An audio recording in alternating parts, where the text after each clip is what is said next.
When does spiritual practice end? This video blog was inspired by a dear soul who recently rejoined one of my study groups after an absence of about 2 years.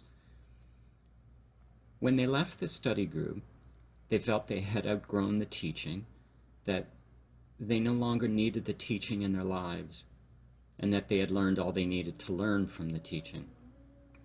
When they returned to the study group, they shared that their life had taken a bad turn over the past couple of years, that they found themselves in a bad place, and that they needed to return to the study group for support and to find peace and tranquility.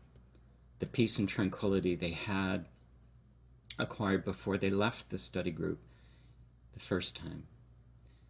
I asked this dear soul if they had engaged in any spiritual practice during their absence from the study group. They responded, "No, I didn't think I needed it anymore."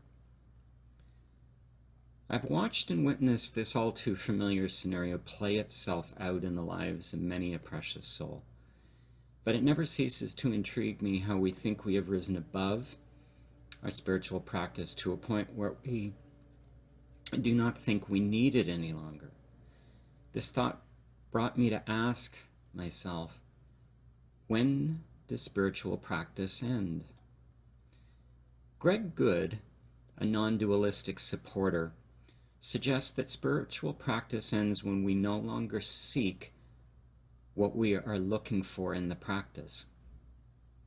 Good believes the question comes up in most faith and spiritual traditions, quote, because the yes to practice is built into their very structure, end quote. Good suggests that in non-dualistic thinking, practice may only make matters worse because the practice itself, quote, will only reinforce the sense of a separate self that thinks it can gain something. What must happen is not practice, but the disappearance of the sense of self, end quote. In his article At the End of Spiritual Practice, C.E. Lohman shares an equally interesting perspective on spiritual practice. Lohman writes, quote, after a certain altitude, you will need to shed the practices, at least as a means to an end. Thus, we never want to overly invest in techniques or paths or confuse love of truth with the vehicles that help us find it. Indeed, the one who is dispensed with meditation and yoga is likely more realized than the one who boasts about meditating 2 hours a day for 40 years or who can bend in every known asana. You know you're coming to the end of practice when you begin wondering, now what? Is it possible to go any further with doing things to be spiritual? Desire drives practice. We want to learn something,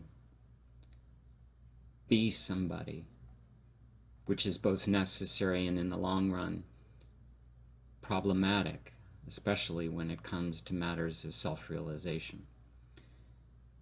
The last little bit of work or practice is living without desire, accepting what is, end quote. Both Good and Lohman appear to be making the same point when it comes to spiritual practice. For as long as we are seeking something from our practice and or from life, for as long as we desire something outside of ourselves, we need spiritual practice. But when we give up desire, when we finally learn to accept what is, spiritual practice becomes unnecessary. For those mere mortals, like myself, who until desire is shed and we can be with and in life, accepting what is, nothing more, nothing less, spiritual practice may be a necessary guiding light to help us shed our sense of self. Spiritual practice is the vehicle that can help us shed our perception of separation from Source, the Divine, God, And when this happens, our spiritual practice will become life itself.